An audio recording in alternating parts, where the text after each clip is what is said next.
രണ്ട് സുപ്രധാന നയമാറ്റം ഈ പാർട്ടി സംസ്ഥാന സമ്മേളനത്തിൽ സംഭവിക്കുമെന്ന് തന്നെയാണ് ഞാൻ പ്രതീക്ഷിക്കുന്നത്. ഒന്ന് രാഷ്ട്രീയ നയമാണ്, രണ്ട് സാമ്പത്തിക നയമാണ്. അതിലാദ്യം നമുക്ക് രാഷ്ട്രീയ നയം പരിശോധിക്കാം. ഈ രാഷ്ട്രീയ നയം മാറുന്നു എന്നതിൻ്റെ ഏറ്റവും മികച്ച തെളിവായിരുന്നു ഇന്നലെ പിണറായി വിജയൻ ദേശാഭിമാനിൽ എഴുതിയ ലേഖനം എന്ന് പറയുന്നത്. രാഷ്ട്രീയ നയം മാറുമ്പോഴേ അത് ജനങ്ങളെ അറിയിക്കണം. അത് ഒരു സംസ്ഥാന സമ്മേളനത്തിൻ്റെ രേഖ മാത്രമായി നിന്നാൽ പോരാ. അത് മുന്നിൽ കണ്ടുകൊണ്ടാണ് പിണറായി വിജയൻ എന്ന് പറയുന്ന മോസ്റ്റ് സീനിയർ പോളിറ്റ് ബ്യൂറോ മെമ്പറായിട്ടുള്ള, രാജ്യത്തെ ഏക CPM മുഖ്യമന്ത്രിയായിട്ടുള്ള CPMൻ്റെ ഏറ്റവും പ്രധാനപ്പെട്ട നേതാവ് തന്നെ അവരുടെ മുഖപത്രത്തിലൂടെ ആ രാഷ്ട്രീയ നയം വ്യക്തമാക്കുന്നത്. എന്താണ് ആ രാഷ്ട്രീയ നയം എന്ന് പറയുന്നത്? ഇന്നലെയും ഇന്നുമായി അദ്ദേഹം വളരെ വ്യക്തമായി പറയുന്നത് രാജ്യത്തെ മതേതര നിലപാട് ഉയർത്തിപ്പിടിക്കുന്ന ഏറ്റവും പ്രധാനപ്പെട്ട പ്രസ്ഥാനം CPIM ആണ് എന്നാണ്. എന്നു മാത്രവുമല്ല, അദ്ദേഹം പ്രതിക്കൂട്ടിൽ നിർത്തുന്നത് ആരെയാണ്? കോൺഗ്രസിനെയാണ്. അപ്പോൾ ആ കോൺഗ്രസ് എന്ന് പറയുന്നത് BJPയുടെ ഒരു B ടീമാണ്, അഥവാ കോൺഗ്രസ് ആണ് പലയിടത്തും BJPക്ക് അവസരമുണ്ടാക്കി കൊടുക്കുന്നത്. അതുകൊണ്ട് BJPയെ ചെറുക്കുന്നതിൽ മുന്നിൽ നിൽക്കുന്ന രാഷ്ട്രീയ പ്രസ്ഥാനം എന്ന നിലയിൽ മതന്യൂനപക്ഷങ്ങൾ കാണേണ്ട പ്രസ്ഥാനം CPM ആണ് എന്ന് വളരെ വ്യക്തമായി ഇന്നലെ തന്നെയും അതുപോലെ ഇന്നും അദ്ദേഹം എഴുതിക്കൊണ്ടിരിക്കുന്ന തുടർലേഖനത്തിൻ്റെ ഭാഗമായി ഒരു നയവ്യക്തത അദ്ദേഹം വരുത്തിയിട്ടുണ്ട്, CPM വരുത്തിയിട്ടുണ്ട്. അതിൻ്റെ ലക്ഷ്യം എന്താണ്? നമ്മൾ ഇന്നലെ ചർച്ച ചെയ്തതാണ്. നമുക്കറിയാമല്ലോ, കേരളത്തിൽ 44% എന്ന് പറയുന്നത് ക്രിസ്ത്യൻ, മുസ്ലിം ന്യൂനപക്ഷ വിഭാഗങ്ങളാണ്. ആ 44% വോട്ടെന്ന് പറയുന്നത് തുടർഭരണം ലക്ഷ്യം വെക്കുന്ന ഒരു പാർട്ടിയെ സംബന്ധിച്ചിടത്തോളം ചെറിയൊരു വോട്ട് ബാങ്ക് അല്ല. ഇന്നിപ്പോൾ നമുക്ക് പുറത്തേക്ക് വന്നിരിക്കുന്ന റിപ്പോർട്ട് എന്താണ്? വളരെ ശക്തമായ രണ്ട് വിമർശനങ്ങൾ ഇന്ന് പാർട്ടിയുടെ സമ്മേളനത്തിനകത്ത് ഉണ്ടായിട്ടുണ്ട്. ഒന്ന് ജമായത്തിനെതിരായിട്ടുള്ള വിമർശനമാണ്, രണ്ടാമത്തെ വിമർശനം കാസയ്ക്കെതിരായിട്ടുള്ള വിമർശനമാണ്. ഇത് രണ്ടും വളരെ സുപ്രധാനമായിട്ടുള്ള കാര്യമാണ്. കാരണം എന്ന് വെച്ചാൽ 2024 ലോക്സഭാ തിരഞ്ഞെടുപ്പ് വരെ വലിയ രീതിയിൽ മുസ്ലിം പ്രീണനം നടത്തിയിരുന്ന ഒരു പാർട്ടിയല്ലേ CPM. മുസ്ലിങ്ങൾക്ക് എന്തെങ്കിലും ഒരു പ്രശ്നമുണ്ടാകുമ്പോഴൊക്കെ വളരെ മുന്നിട്ടിറങ്ങി എത്ര സമ്മേളനങ്ങൾ അവർ സംഘടിപ്പിച്ചു. പലസ്തീൻ വിഷയത്തിൽ സംഘടിപ്പിച്ചു, ഏക സിവിൽ കോഡിൽ സംഘടിപ്പിച്ചു. അങ്ങനെ മുസ്ലിം പ്രീണനം നടത്തുന്നൊരു പാർട്ടിയായി CPM മാറി എന്നത് CPMന് പിന്നീട് ഒരു പ്രതിസന്ധി ഉണ്ടാക്കിയില്ലേ? 2024 ലോക്സഭാ തെരഞ്ഞെടുപ്പിൽ അവരുടെ പരമ്പരാഗത വോട്ട് ബാങ്ക് ചോരുന്നതല്ലേ കണ്ടത്? അത് റിയലൈസ് ചെയ്ത പാർട്ടി പിന്നീട് എന്താ ചെയ്തത്? മുസ്ലിങ്ങൾക്ക് മുസ്ലിം ലീഗിനെതിരായിട്ട് നിലപാടെടുക്കുന്നതാണ് കണ്ടത്. എങ്ങനെയാണ് മുസ്ലിം ലീഗിനെ വിമർശിച്ചത്? CPMൻ്റെ ഏറ്റവും പ്രധാനപ്പെട്ട നേതാവായിട്ടുള്ള പിണറായി വിജയൻ തന്നെ പറഞ്ഞത് എന്താണ്? ജമാഅത്തെയും അതേപോലെ തന്നെ SDPയെയും പിടിമുറുക്കുന്നൊരു പാർട്ടിയായിട്ട് ലീഗ് മാറിയിരിക്കുന്നു എന്നുള്ളതാണ്. ലീഗിൻ്റെ നയപരിപാടികളെ തീരുമാനിക്കുന്നത് ജമാഅത്തുകളാണ് എന്ന് പറയുന്നു. എന്തുകൊണ്ടാണ് ജമാഅത്തിനെതിരായിട്ടൊരു നിലപാട് CPMൻ്റെ പോളിറ്റ് ബ്യൂറോ അംഗമായിട്ടുള്ള പിണറായി വിജയൻ എടുക്കുന്നത്, അഥവാ CPMൻ്റെ ഏറ്റവും പ്രമുഖനായിട്ടുള്ള നേതാവ് പിണറായി വിജയൻ എടുക്കുന്നത്? അതിൻ്റെ കാരണം എന്ന് പറയുന്നത് ജമാഅത്ത് ആരോടൊപ്പം നിൽക്കുന്നത് ഇപ്പം, അല്ലെങ്കിൽ ജമാഅത്തിൻ്റെ രാഷ്ട്രീയ മുഖമായിട്ടുള്ള SDPI ആരെയാണ് ഇപ്പോൾ പിന്തുണയ്ക്കുന്നത്? കോൺഗ്രസിനെയാണ്, UDFനെയാണ്. ഇപ്പോൾ പാലക്കാട് ഏറ്റവും അവസാനം നമ്മൾ കണ്ടതാണല്ലോ, രാഹുൽ മാങ്കൂട്ടത്തിൻ്റെ വിജയത്തിൻ്റെ ഒരു ക്ലെയിം തങ്ങൾ കൂടിയുണ്ടെന്ന് അവകാശപ്പെട്ടുകൊണ്ട് SDPI പരസ്യമായി പ്രകടനം നടത്തിയല്ലോ. അപ്പോൾ ആ അർത്ഥത്തിലൊക്കെ ജമായത്തും SDPയും ലീഗിനെ പിടിമുറുക്കിയാൽ എന്താ സംഭവിക്കുക? ആ മുസ്ലിം സമുദായത്തിൽ പിടിമുറുക്കമുണ്ടാക്കിയാൽ എന്താ സംഭവിക്കുക? യഥാർത്ഥത്തിൽ CPMലേക്ക് വരാനിരിക്കുന്ന അല്ലെങ്കിൽ വന്നുകൊണ്ടിരുന്ന മതനിരപേക്ഷ വോട്ടുകളുണ്ടല്ലോ, ആ സമുദായത്തിൽ നിന്നുള്ള വോട്ടുകൾ, ആ വോട്ടുകൾ ബ്ലോക്ക് ചെയ്യപ്പെടും. ആ പണിയാണ് ജമായത്തും SDPയും എടുത്തുകൊണ്ടിരിക്കുന്നത്. അവരുടെ പിടിയിലാണ് ലീഗ് എന്ന് വരുമ്പോൾ സ്വാഭാവികമായിട്ടും ലീഗിനോട് ചേർന്ന് നിൽക്കുന്ന, ലീഗിനോട് അനുഭവമുള്ള, ലീഗ് പറയുന്ന രാഷ്ട്രീയം കേൾക്കുന്ന മുസ്ലിം വിഭാഗത്തിൽ നിന്ന് ഒരു വോട്ട് പോലും ഇങ്ങോട്ട് വരില്ല എന്നുള്ളതാണല്ലോ സ്ഥിതി. 2024 തെരഞ്ഞെടുപ്പ് അത് തെളിയിക്കുകയും ചെയ്തു. എന്നാൽ ഞാൻ എപ്പോഴും പറയുന്നൊരു കാര്യമുണ്ട്, 2016 2021 നിയമസഭാ തെരഞ്ഞെടുപ്പിൽ വലിയ തോതിൽ കേരളത്തിലെ മുസ്ലിം വിഭാഗം CPMന് അനുകൂലമായിട്ട് വോട്ട് ചെയ്തിട്ടുണ്ട്. അതുകൊണ്ട് തന്നെയാണ് അവർക്ക് വലിയ വിജയം ഉണ്ടാക്കാൻ കഴിഞ്ഞത്. അപ്പോൾ ജമാഅത്തിനെതിരായിട്ടും SDPക്കെതിരായിട്ടും ഒരു രാഷ്ട്രീയ നിലപാടെടുത്തുകൊണ്ട് അവരെ തുറന്നു കാട്ടിക്കൊണ്ട് മതനിരപേക്ഷതയ്ക്ക് വേണ്ടി നിലനിൽക്കുന്നതും BJP എതിർക്കുന്നതുമായ പാർട്ടി തങ്ങളുടേതാണെന്ന് പ്രഖ്യാപിച്ചുകൊണ്ട് ആ ന്യൂനപക്ഷ വിഭാഗത്തെ ഒപ്പം നിർത്താനുള്ളൊരു ശക്തമായ ശ്രമത്തിലേക്ക് വീണ്ടും CPM എത്തിയിരിക്കുന്നു എന്നുള്ളതാണ്. 2024 ശേഷം നടത്തിയിട്ടുള്ള പ്രസ്താവനകൾക്ക് ഭിന്നമായിട്ടാണ് ഇപ്പോൾ ഈ പറയുന്ന ഒരു വാദമുഖം CPM മുന്നോട്ട് വയ്ക്കുന്നത്. നോക്കൂ, ഇതിപ്പോൾ മുസ്ലിം ലീഗിനെ കുറിച്ച് പറയുന്നുണ്ട്, ആ ലേഖനത്തിൽ പറയുന്നുണ്ട്. പക്ഷേ മുസ്ലിം ലീഗ് ആലോചിക്കണം കോൺഗ്രസുമായി ചേർന്ന് നിൽക്കണം എന്നുള്ളത്. മുസ്ലിം ലീഗിനെ അടിയന്തരമായി UDFൽ നിന്ന് നടത്തിക്കൊണ്ട് ഇപ്പുറത്ത് വരാൻ വേണ്ടിയിട്ടല്ല CPM അങ്ങനെ ഒരു നിലപാടെടുക്കുന്നത്. മുസ്ലിം ലീഗ് UDFൽ തന്നെ നിൽക്കും അടുത്ത തെരഞ്ഞെടുപ്പിലുമെന്ന് അവർക്ക് ഉറപ്പുണ്ട്. പക്ഷേ ഈ പറയുന്ന മുസ്ലിം വിരുദ്ധ രാഷ്ട്രീയം ഉന്നയിച്ചുകൊണ്ടിരിക്കുന്ന ചില പ്രസ്ഥാനങ്ങൾക്ക് സംസ്ഥാനത്ത് വലിയ വേരോട്ടം ഉണ്ടാക്കുകയും അവരുടെ വോട്ട് ശതമാനം വർദ്ധിക്കുകയും ചെയ്യുന്ന ഒരു സാഹചര്യത്തിൽ മുസ്ലിങ്ങൾ ഒരു ആത്മപരിശോധന നടത്തണം എന്നുള്ള ആശയത്തെയാണ് മുന്നോട്ട് വെച്ചിരിക്കുന്നത്. ആ അർത്ഥത്തിൽ ന്യൂനപക്ഷ വിഭാഗങ്ങളെ ചേർത്ത് നിർത്താനുള്ള ഒരു ശ്രമം വീണ്ടും CPM ആരംഭിച്ചിരിക്കുന്നു എന്നുള്ളതാണ് ഏറ്റവും പ്രധാനപ്പെട്ട കാര്യം. മറ്റൊന്ന് കാസയ്ക്കെതിരായിട്ടുള്ള വിമർശനമാണ്. കാസ എന്താ ചെയ്തുകൊണ്ടിരിക്കുന്നത്? നമ്മൾ മനസ്സിലാക്കേണ്ട ഒരു കാര്യം, കാസ രാഷ്ട്രീയ പാർട്ടി പ്രഖ്യാപിക്കാൻ പോവുക. രാഷ്ട്രീയ പാർട്ടി പ്രഖ്യാപിച്ച് നടക്കാനിരിക്കുന്ന തദ്ദേശ തെരഞ്ഞെടുപ്പിൽ സ്ഥാനാർത്ഥികളെ അവർ ഇറക്കാൻ പോവുകയാണ്. അതാണ് ഒരു പുതിയ രാഷ്ട്രീയ സംഭവവികാസം കേരളത്തിലെ. എന്ന് മാത്രമല്ല, കാസ പ്രഖ്യാപിച്ചിരിക്കുന്ന ഒരു കാര്യം എന്താ? ഞങ്ങൾക്ക് ശക്തിയുള്ള സ്ഥലത്തെല്ലാം ഞങ്ങൾ തദ്ദേശ തെരഞ്ഞെടുപ്പ് തെരഞ്ഞെടുപ്പ് കേട്ടോ, ഞങ്ങൾക്ക് ശക്തിയുള്ള സ്ഥലങ്ങളിലെല്ലാം ഞങ്ങൾ സ്ഥാനാർത്ഥികളെ നിർത്തും, ഇനി ഞങ്ങൾക്ക് ശക്തിയില്ലാത്ത സ്ഥലത്ത് ഞങ്ങൾ BJP പിന്തുണയ്ക്കും എന്നാണ് പറഞ്ഞിരിക്കുന്നത്. നമുക്കറിയാലോ, കാസ എന്ന് പറയുന്ന ഒരു ക്രിസ്ത്യൻ സംഘടനയാണ്. ആ സംഘടന രൂപപ്പെട്ടൊരു സാഹചര്യമുണ്ട്. എന്താണ് ആ സാഹചര്യം? 2007 സദാം ഹുസൈനെ തൂക്കിക്കൊന്നു. സദാം ഹുസൈനെ തൂക്കിക്കൊന്നതിൻ്റെ ഭാഗമായിട്ട് ഡിസംബർ 31 കേരളത്തിൽ ഒരു ഹർത്താൽ നടന്നു. ആ ഹർത്താലിനെ UDFും LDFും ഒരുപോലെ പിന്തുണച്ചു. അന്ന് കൊച്ചിയിൽ ഒരു പ്രശ്നമുണ്ടായി. മട്ടാഞ്ചേരിയിൽ നമുക്കറിയാലോ, കാർണിവൽ, കൊച്ചി കാർണിവൽ നടത്താൻ കഴിയില്ല ഈ ഹർത്താലിൻ്റെ ഭാഗമായിട്ടെന്ന് പറഞ്ഞ ചില മുസ്ലിം സംഘടനകൾ രംഗത്ത് വന്നു. അവർ ഈ കൊച്ചി കാർണിവൽ നടത്തുന്നത് ശരിക്കും പറഞ്ഞാൽ ഈ ക്രിസ്ത്യൻ പള്ളികളും സഭകളും ഒക്കെ ചേർന്നിട്ടാണ്. ആ കാർണിവൽ തടസ്സപ്പെടുത്തിയതിൻ്റെ ഭാഗമായിട്ടാണ് കാസ എന്ന് പറയുന്നൊരു സംഘടന രൂപം കൊള്ളുന്നത്. കഴിഞ്ഞ 10-17 വർഷമായിട്ട് കാസ ഇവിടെ ഉണ്ട്. നമുക്കറിയാലോ, 2023 കളമശ്ശേരിയിൽ യഹോവ സാക്ഷികളുടെ അവിടെ ഒരു ബോംബ് സ്ഫോടനം ഉണ്ടായില്ലേ? ആ ബോംബ് സ്ഫോടനത്തിൻ്റെ പ്രതി ഡൊമിനിക് മാർട്ടിൻ അല്ലേ? ഡൊമിനിക് മാർട്ടിൻ എന്താ പറഞ്ഞത്? ഡൊമിനിക് മാർട്ടിൻ പറഞ്ഞത് ഇവർ ശരിയല്ല എന്നാണ് പറഞ്ഞത്. എന്താ കാര്യം? ഇവർ ദേശീയതയെ അംഗീകരിക്കുന്നില്ല എന്നാണ് പറഞ്ഞത്. ദേശീയതയെ അംഗീകരിക്കാത്ത, രാജ്യത്തെ അംഗീകരിക്കാത്ത വിശ്വാസികളുടെ ഈ കൂട്ടായ്മ രാജ്യവിരുദ്ധമാണ് എന്ന് പറഞ്ഞുകൊണ്ടാണ് അതിന് അവിടെ സ്ഫോടന പരമ്പര ആസൂത്രണം ചെയ്തത്.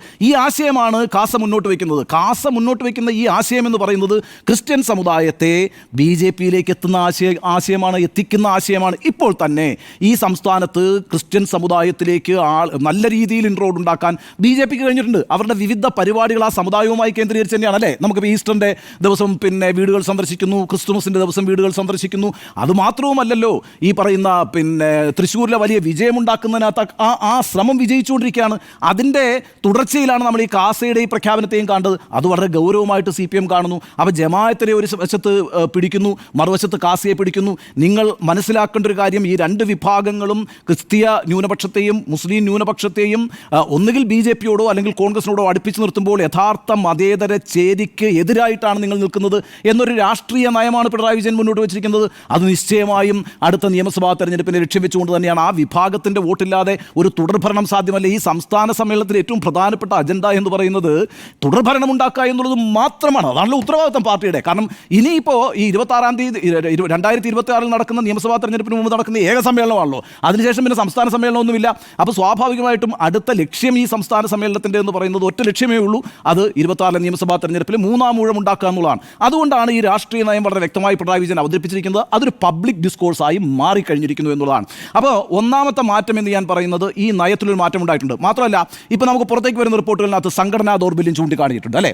സംഘടനാ ദൗർബല്യം ചൂണ്ടിക്കാണിക്കപ്പെടുന്നു എന്ന് പറയുമ്പോഴത്തേക്ക് നമ്മൾ മനസ്സിലാക്കേണ്ടത്, ഇപ്പോൾ ഈ പറയുന്ന EP ജയരാജൻ കാണിച്ച പ്രശ്നം, അതൊക്കെ സ്വാഭാവികമായിട്ടും ഒരു പാർട്ടി സമ്മേളനത്തിൽ ചർച്ച ചെയ്യപ്പെടുകയും വിമർശിക്കപ്പെടുകയും ചെയ്യും. കാരണം പ്രധാനപ്പെട്ട തെരഞ്ഞെടുപ്പ് നടക്കുന്നൊരു സമയത്താണല്ലോ അദ്ദേഹം ജാവ്ദേക്കറുമായി കൂടിക്കാഴ്ച നടത്തിയെന്നുള്ള വിവാദം പുറത്തു വരുന്നതും അദ്ദേഹത്തിൻ്റെ തന്നെ പ്രസ്താവന പുറത്തു വരുന്നതും അതൊക്കെ പാർട്ടിക്ക് പ്രതിസന്ധി ഉണ്ടാക്കുന്നുണ്ട്. സ്വാഭാവികമായിട്ട് അത് കഴിഞ്ഞ് നടക്കുന്ന സമ്മേളനത്തിൽ അത് വിമർശിക്കപ്പെടുക തന്നെ ചെയ്യും. അതുപോലെ തന്നെ സജി ചെറിയാൻ്റെ വാക്കുകൾ, സജി ചെറിയാൻ്റെ ചില പ്രസ്താവനകൾ, അതൊക്കെ വിമർശിക്കപ്പെടുക തന്നെ ചെയ്യും. സംഘടനാ ദൗർബല്യം എന്ന് പറഞ്ഞിട്ട് പാർട്ടി വിലയിരുത്തുന്നത് അതൊന്നുമല്ല. മറിച്ച് സംഘടനാ ദൗർബല്യം എന്താണെന്നറിയാവോ? BJPയിലേക്ക് CPMൻ്റെ വോട്ട് പോയി എന്നുള്ളതാണ്. BJPയിലേക്ക് CPMൻ്റെ വോട്ട് പോയെന്നേ. ആലപ്പുഴ ജില്ലാ സമ്മേളനത്തിന് മുഴുവൻ സമയവും CPMൻ്റെ ജില്ലാ സമ്മേളനത്തിന് മുഴുവൻ സമയവും പിണറായി വിജയൻ ഉണ്ടായിരുന്നു. ചോദ്യങ്ങൾക്ക് മറുപടി പറഞ്ഞത് പിണറായി വിജയനാണ്, MV ഗോവിന്ദൻ ആയിരുന്നില്ല. പിണറായി വിജയൻ മുഴുനീളം അറ്റൻഡ് ചെയ്ത 6 ജില്ലാ സമ്മേളനങ്ങളിൽ ഒന്ന് ആലപ്പുഴയായിരുന്നു. എന്തുകൊണ്ട് ആലപ്പുഴ? ആലപ്പുഴയിലാണ് ഏറ്റവും വലിയ വോട്ട് ചോർച്ച BJPയിലേക്ക് CPMൽ നിന്നുണ്ടായത്. അഥവാ ഈഴ വോട്ടുകൾ വലിയ രീതിയിൽ ഷിഫ്റ്റ് ചെയ്ത്. അത് സംഘടനാ ദൗർബല്യമല്ലേ? പോയ വോട്ട് തിരിച്ചു പിടിക്കാൻ ആഹ്വാനം ചെയ്തുകൊണ്ടാണ് ആ സമ്മേളനം അവസാനിക്കുന്നത്. പിണറായി വിജയൻ നേരിട്ട് വന്നിട്ടാണ് ആ കാര്യം പറയുന്നത്. സംഘടനാ ദൗർബല്യം നമുക്ക് വളരെ ശക്തമാണെന്നും സർക്കാരിൻ്റെ പ്രവർത്തനങ്ങളെക്കുറിച്ചുള്ള വിമർശനം അവിടെ നിൽക്കട്ടെ, നമുക്ക് ആദ്യം ഇവിടുന്ന് ചോർന്നു പോയ വോട്ടുകൾ തിരിച്ചു പിടിക്കാം എന്നാണ് പിണറായി വിജയൻ അവിടെ നിർദ്ദേശിച്ചത്. അപ്പോൾ സംഘടനാ ദൗർബല്യം എന്ന് പാർട്ടി പറയുന്നത് അത് തൃശ്ശൂരാണെങ്കിലും ആലപ്പുഴയിലാണെങ്കിലും ആറ്റിങ്ങലിലാണെങ്കിലും ഒക്കെ പരമ്പരാഗത വോട്ട് ബാങ്കിൽ ഉണ്ടായിട്ടുള്ള ചോർച്ചയാണ്. അത് തിരിച്ചു പിടിക്കുക എന്നുള്ളതാണ് പ്രശ്നം. അപ്പോൾ രണ്ട് രീതിയിലാണ് ഒരു രാഷ്ട്രീയ നയം ഫോം ചെയ്തു വരുന്നത്. ഒന്ന്, ഈ പരമ്പരാഗത വോട്ടുകളെ ഇൻടാക്റ്റ് ആയിട്ട് നിർത്താനുള്ള ശ്രമങ്ങൾ സംഘടനാ തലത്തിൽ നടത്തുക എന്നുള്ളതാണ്. അതിന് സംഘടനയ്ക്ക് എന്തെങ്കിലും ദൗർബല്യങ്ങൾ ഉണ്ടെങ്കിൽ, ആളുകളെ കാര്യങ്ങൾ പറഞ്ഞ് മനസ്സിലാക്കുന്നതിൽ വീഴ്ച വരുത്തുന്നുണ്ടെങ്കിൽ, ആളുകളുമായി കണക്ട് ചെയ്യുന്നതിനകത്ത് പ്രശ്നങ്ങളുണ്ടെങ്കിൽ അതെല്ലാം മാറ്റിക്കൊണ്ട് അടുത്ത വർഷം നടക്കാനിരിക്കുന്ന നിയമസഭാ തെരഞ്ഞെടുപ്പിലേക്ക് ഈ പറയുന്ന വിട്ടുപോയ വോട്ടുകൾ തിരിച്ചു പിടിക്കാനുള്ള പ്രവൃത്തി ആവിഷ്കരിക്കുക.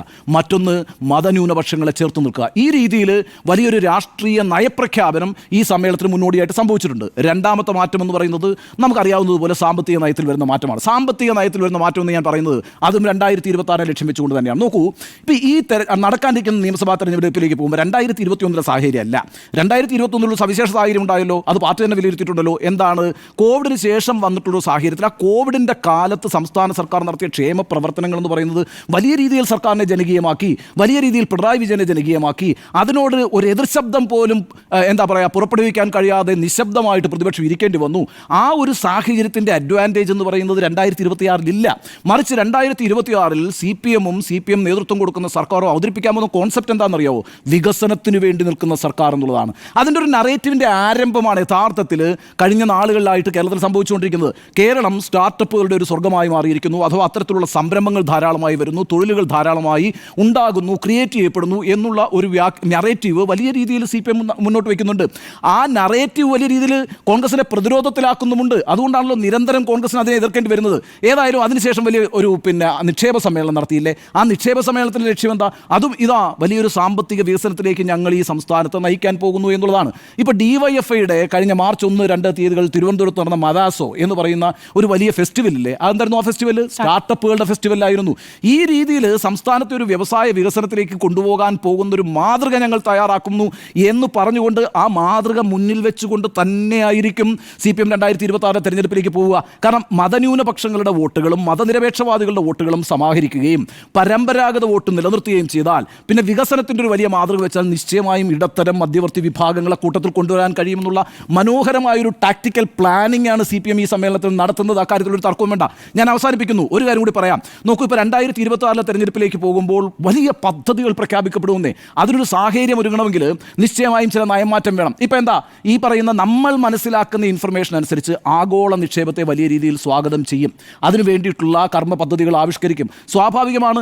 രണ്ടാമത്തെ കാര്യമെന്ന് പറയുന്നത് ഈ പറയുന്ന യുവജനങ്ങൾ കേരളത്തിന് പുറത്തേക്ക് പോകുന്നൊരു സാഹചര്യം അല്ലേ, മൈഗ്രേഷൻ ഓഫ് യൂത്ത് എന്ന് പറയുന്നൊരു പ്രശ്നമുണ്ട്. കാരണം തൊഴിൽ തേടി അവർ അങ്ങോട്ടേക്കാണ് പോകുന്നത്. അപ്പോൾ അവരെ ഇവിടെ നിലനിർത്തുന്നതിന് വേണ്ടി വലിയ രീതിയിലുള്ള ആഗോള നിക്ഷേപം ഇവിടെ വരികയും അതിനുള്ള അടിസ്ഥാന പശ്ചാത്തല സൗകര്യങ്ങൾ വികസിപ്പിക്കുകയും വേണം. അപ്പോൾ അതിൻ്റെ 2 കാര്യങ്ങളുടെ പ്രഖ്യാപനങ്ങൾ ഈ കാര്യത്തിൽ സംഭവിക്കും. അതുപോലെ ഞാൻ മനസ്സിലാക്കുന്ന സ്കാൻഡിനേവിയൻ മാതൃകയിൽ പിന്തുടർന്നുകൊണ്ട് ഈ വയോജനങ്ങൾക്ക് വേണ്ടിയിട്ടുള്ള പ്രത്യേക പദ്ധതികൾ അതൊരു ക്ഷേമ പ്രവർത്തനമാണ്. വ്യവസായ സാമ്പത്തിക വികസനം മാത്രമല്ല നമ്മൾ മുന്നോട്ട് വയ്ക്കുന്നത്, നമ്മൾ ക്ഷേമ പ്രവർത്തനത്തെയും മുന്നോട്ട് വയ്ക്കുന്നുണ്ട്. ഭിന്നശേഷിക്കാർക്ക് വേണ്ടിയിട്ടുള്ള പ്രത്യേക പദ്ധതികൾ, വയോജന വിഭാഗത്തിൽപ്പെട്ടവർക്കുള്ള പ്രത്യേക പദ്ധതികൾ, ഈ രീതിയിലുള്ള പദ്ധതികൾ ആവിഷ്കരിച്ചുകൊണ്ട് ഒരേ സമയം വ്യവസായ വികസനം അതേപോലെ തന്നെ ക്ഷേമ പ്രവർത്തനം എന്ന് പറഞ്ഞൊരു ആശയമാണ് മുന്നോട്ട് വയ്ക്കുക. ഈ പറയുന്ന 1957 അധികാരത്തിൽ വന്ന EMS മന്ത്രിസഭയില്ലേ, EMS മന്ത്രിസഭ അധികാരത്തിൽ വന്നതിന് ശേഷം EMS നടത്തിയ ആദ്യത്തെ പ്രഖ്യാപനങ്ങളിൽ എന്തായിരുന്നു അറിയോ? ബിർളയെ കേരളത്തിലേക്ക് ക്ഷണിക്കുകയായിരുന്നു ചെയ്തത്. ബിർള വരട്ടെ, ഇവിടെ നിക്ഷേപം നടത്തട്ടെ എന്നാണ്. അതാണ് ഈ പറയാൻ പോകുന്ന ലൈൻ എന്ന് പറയുന്നത് EMS ലൈനാണെന്ന് ചെയ്ത്. കാരണം വെച്ചാൽ നമുക്കിവിടെ നിക്ഷേപങ്ങൾ വന്നിട്ട് ഇപ്പോൾ തനത് വരുമാനം എങ്ങനെയാണ് ഇനി വർദ്ധിപ്പിക്കാൻ പോകുന്നത്?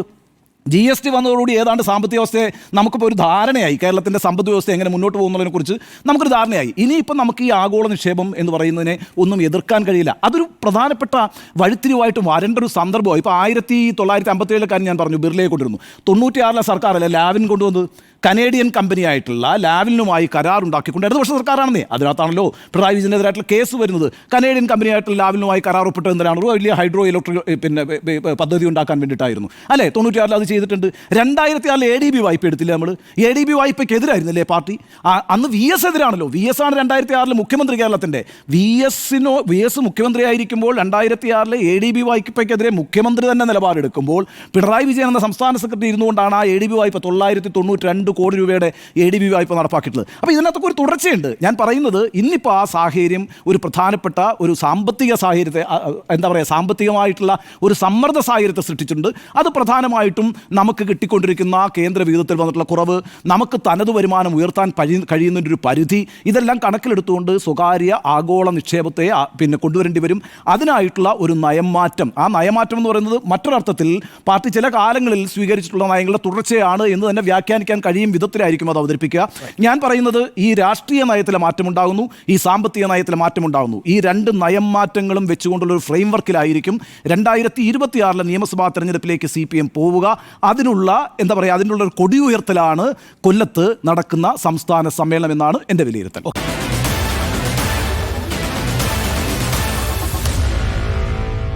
Meet the editors.